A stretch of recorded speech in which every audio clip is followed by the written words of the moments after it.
Dentro de las taquiarritmias, la arritmia más frecuente y más importante para el MIR es la fibrilación auricular. De lo que nos preguntan en la fibrilación auricular es, por un lado, el manejo agudo de la fibrilación auricular y, por otro lado, el manejo de la anticoagulación. La pregunta 13 lo que quiere que sepamos es el manejo agudo de la fibrilación auricular. Si nos fijamos en este esquema, cuando nos cuenten en el MIR un caso clínico de fibrilación auricular o bien cualquier tipo de taquiarritmia, antes de ponernos a pensar si yo freno, si anticoagulo o lo que sea o qué actitud tomo, lo que debo preguntarme yo en primer lugar ante cualquier taquicardia es qué tal está el enfermo, es decir, su situación hemodinámica. Si el paciente está mal hemodinámicamente, me van a contar un paciente hipotenso, sudoroso, mal perfundido, con datos en el que el paciente esté muy grave. Me da igual la taquicardia que tenga. Si el paciente está mal con esa taquicardia, la actitud es una cardioversión eléctrica inmediata, independientemente de la taquicardia que sea. Lo habitual es que el paciente lo tolere bien y me van a contar un paciente con una taquicardia, la que sea, a una frecuencia cardíaca, la que quieran, pero estable hemodinámicamente, con buena tensión y que no tenga datos ni de insuficiencia cardíaca grave, ni una angina de pecho grave, estable. En el caso de la fibrilación auricular, una vez que mi paciente sé que tolera bien la arritmia, lo que yo me debo plantear ante este paciente es si yo persigo el ritmo sinusal. Es decir, hay pacientes en los que me cuentan que la fibrilación auricular es crónica.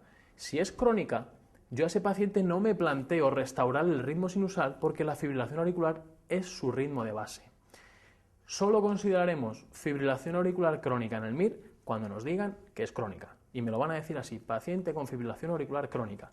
En ese caso, si yo no percibo el ritmo sinusal porque su fibrilación auricular es crónica, yo lo que tengo que hacer es controlar los síntomas. Los síntomas que le produce la fibrilación auricular a este paciente son las palpitaciones, los síntomas desagradables de una frecuencia cardíaca rápida. Y lo que hay que hacer es frenarle la frecuencia cardíaca. ¿Con qué frenaré? Frenaré con los fármacos más útiles, beta bloqueantes o antagonistas del calcio, tipo verapamil o diltiazem. Fijaos que os pongo entre paréntesis la digoxina, porque de todos ellos, la digoxina es la que peor frena. La digoxina, su efecto frenador es vagotónico, es decir, potenciar el efecto del vago para frenar el corazón. ¿Qué sucede? Que un paciente que va a la urgencia porque tiene una fibrilación auricular rápida no está vagotónico, es un paciente que está muy nervioso y la digoxina va a tardar mucho tiempo en hacer efecto. Entonces elegiré siempre un beta bloqueante o un antagonista del calcio, salvo que tengan contraindicación. Lo habitual es que me cuenten un paciente que no tiene fibrilación auricular crónica, es decir, que yo persigo el ritmo sinusal. Entonces yo sé que ante ese paciente que me tolera bien la taquicardia, yo debo restaurar el ritmo sinusal. Pero la siguiente pregunta que me debo hacer yo es si puedo restaurar el ritmo sinusal en el momento en el que me llega el paciente. Y eso depende del tiempo que lleve el paciente con la fibrilación auricular. Se ha visto que más de 48 horas de evolución de una fibrilación auricular, más del 5% de esos pacientes desarrollan trombos auriculares, que si yo restituyo el ritmo sinusal, la aurícula se contrae, el trombo pasa al ventrículo y del ventrículo a la circulación sistémica y generalmente es una embolia cerebral. Entonces, el paciente que tiene una taquicardia, una fibrilación auricular bien tolerada, que yo persigo el ritmo sinusal, pero lleva menos de 48 horas, ese paciente yo sé que no tiene trombos en la aurícula, entonces le puedo restaurar en ese momento el ritmo sinusal. ¿Cómo puedo restaurar el ritmo sinusal? Lo que se suele hacer es dar fármacos. Los fármacos más eficaces para restaurar el ritmo sinusal, es decir, para cardiovertir, son los antiarrítmicos 1C, tipo flecainida o propafenona. Sobre todo la flecainida es la que se suele utilizar. Pero ¿qué sucede? Que estos fármacos son muy depresores de la contractilidad cardíaca y yo no puedo darlos a ningún paciente que tenga cardiopatía estructural. Cardiopatía estructural en el MIR va a ser cualquier cosa que no sea hipertrofia ligera del septo, cualquier tipo de cardiopatía, ya sea cardiopatía isquémica, una valvulopatía o lo que queráis, hipertrofia ventricular severa, eso es cardiopatía. A esos pacientes no les puedo dar flecainida. Entonces, al paciente que lleva menos de 48 horas, lo siguiente es si el paciente tiene cardiopatía o no. Porque si no tiene cardiopatía, yo le voy a dar el fármaco más eficaz para cardiovertir, que es la flecainida. Pero si tiene cardiopatía, yo no puedo darlo porque le deprimo la función ventricular del paciente, puede empeorar. y el que le daré será amiodarona. Eso es el caso más favorable, el paciente al que se le puede cardiovertir en el momento. Pero nos encontramos muchas veces con pacientes que llevan más de 48 horas o bien no nos cuentan el momento de inicio de la fibrilación auricular. A esos pacientes yo tengo que presuponer que tienen trombos auriculares. Entonces, lo que yo voy a hacer con esos pacientes es quitarle los síntomas, es frenar, lo mismo que hicimos con los pacientes que tenían fibrilación auricular crónica. Le quito los síntomas frenándole y lo que tengo que hacer es disolver el supuesto coágulo, el supuesto trombo auricular e inicio anticoagulación oral. ¿Cuánto tiempo debo mantener este tratamiento? Pues el tiempo suficiente para disolver el trombo y se dice que hay que estar unas 3 o 4 semanas anticoagulado y lo que se hace es citar al paciente. Acordaos que yo persigo el ritmo sinusal, pero ahora no puedo hacerlo. Disuelvo el trombo y lo cito. Y lo que hago es quitarle la arritmia de la manera más eficaz, que es la cardioversión eléctrica. Pensad que los fármacos, cuanto más tiempo esté el paciente en fibrilación auricular, más difícil será que un fármaco sea eficaz. Y aquí tenemos un paciente que ya lleva varios días y le añado yo prácticamente otro mes de fibrilación auricular. Además, yo lo que quiero es restituir el ritmo inmediatamente. Es decir, yo ahora sé que no tiene coágulos. Le quito la taquicardia con una cardioversión, lo hago de manera inmediata.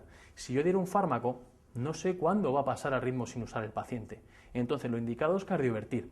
Y fijaos, ¿qué sucede? Una vez que yo cardioverto, la aurícula siempre se queda aturdida. Es decir, aunque yo tenga actividad eléctrica en ritmo sinusal, la aurícula no se contrae.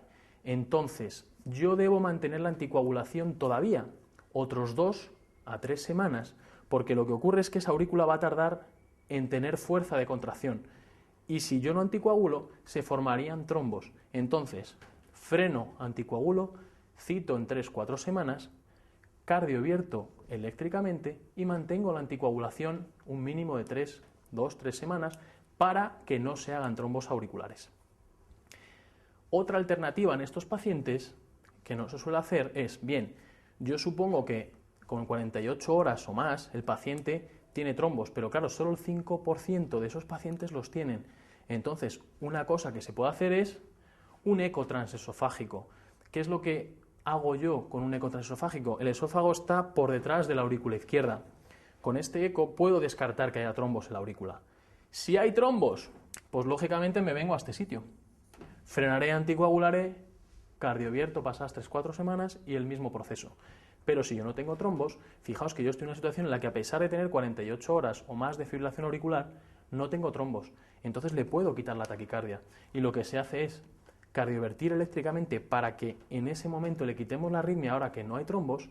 Y en el mismo caso que el anterior, hay que mantener la anticoagulación otras 2 o 3 semanas para evitar la generación de trombos posteriores.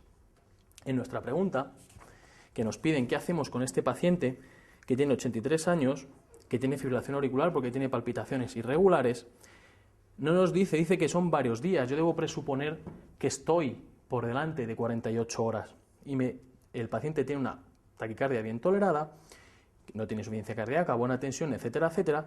¿Qué es lo más recomendable? Fijaos, dice lo más recomendable de entre las siguientes. Eso es una pregunta que me está diciendo que probablemente no todo lo que dicen en las respuestas sea cierto, pero de todas tengo que buscar la más correcta. Fijaos, la 1 no tiene sentido. Por la edad de un paciente yo no voy a hacer una actitud u otra. Yo lo que no puedo hacer es cardioversión eléctrica, como me dicen, porque yo sé que estoy en este grupo y que si cardiovierto al paciente puede tener una embolia. La correcta, la más correcta de todas, es control de la frecuencia cardíaca e iniciar la anticoagulación. Fijaos, frenar e iniciar la anticoagulación. No es totalmente correcta porque no me dice que cardiovierta, pero de todas es la más correcta. La 3, fijaos, amiodarona para cardiovertir. Volvemos a lo mismo. Yo no puedo cardiovertir a este enfermo hasta que no lo anticoagule. Entonces no es correcta. La 4 es igual que la 3, pero incluso peor. Está mezclando fármacos antiarrítmicos que no lo debemos hacer jamás porque potencian sus efectos tóxicos. Y por último, la 5, fijaos, dice frenar, anticoagular y luego dice cardioversión en 24 horas. No, la cardioversión será pasadas 3 o 4 semanas. Entonces, de todas, la más correcta es la 2.